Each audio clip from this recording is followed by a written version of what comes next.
بكرة بدكم تترحمون على أيام بشار. هذا ما قاله راعي السرفيس يمجد بشار. شوف المقطع بالله.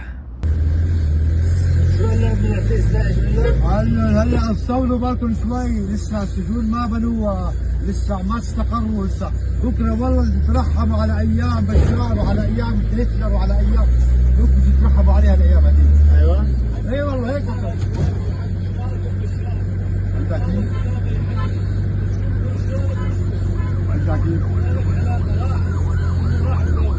يعني عم بقول لك معقول عم تجيب بشار. قال له تترحموا على هذيك الايام. والله انا اسمع عن كلامك هذا، الله ما يرحمه.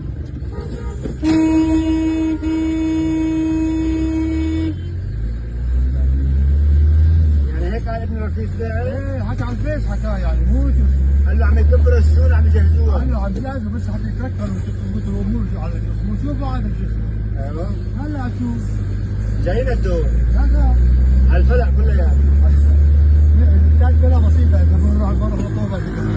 شو قصة أصحاب الباصات، أصحاب الصرافيس اللي شغالين يشتغل ياكل، ما يشتغل ما ياكل، يمجدون بشار، يترحمون على أيام بشار، واقفين مع اللي مجد بشار قبل فترة صاحب السرفيس أيضا هذول واقفين معاه.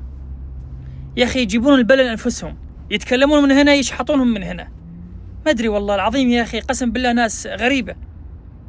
يا أخي أنت شغال على سرفيس، تشتغل تاكل، ما تشتغل ما تاكل، يعني وضعك تحت الصفر.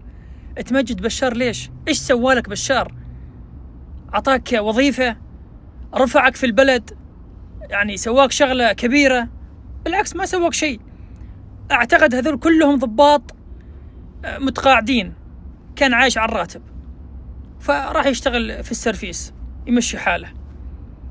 يا أخي قسم بالله ناس غريبة، راح يجيبونه ويجيبون كل من يمجد بشار الكلب. والله وبالله وتالله لن يترحم على أيام أبو الكلاسين إلا إنسان ما عنده قلب ولا عنده ذرة شرف أو كرامة، بل إنسان زي بشار، مجرم وقاتل. ما يترحم على أيام بشار إلا شخص كان مستفيد من أيام بشار، يسرق وينهب ومسوي فيها سلطة وشايف نفسه فوق الناس كلها. ما يترحم على أيام بشار إلا واحد قليل دين، قليل شرف، قليل ناموس. أبدا والله. الله يخزيكم في الدنيا والآخرة يا رجل. يعني كل اللي سواه بشار وفظع وقتل ملايين البشر وهجر ودمر البلد تترحمون عليه؟ هذا لأنكم أنتم وبشار سواسية، مشتركين في الدم السوري، مشتركين في هدم سوريا. الله يخزيكم، والله راح نصفيكم واحد واحد. الدولة السورية راح تجيبكم واحد واحد. اطلعوا من جحوركم، ايوه اطلعوا من جحوركم كأنكم ضبان تحت الأرض. أخزاكم الله.